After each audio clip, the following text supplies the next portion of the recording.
Jamenda Gandiaye Asiba Jande ak benn précalu 3,50 m laa la wax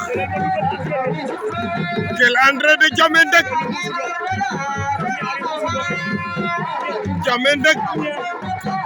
Asiba o Jande ndeysaan gam nga le sandi koli l'entrée mystique de Jamenda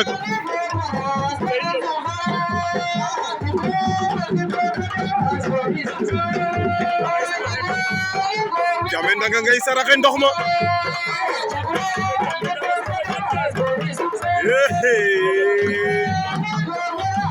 quel André de Jamenda André mystique de Jamenda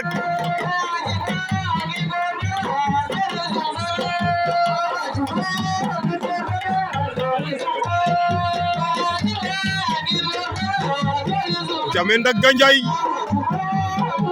l'enfant chéri de Gandiaye Asiba o Jande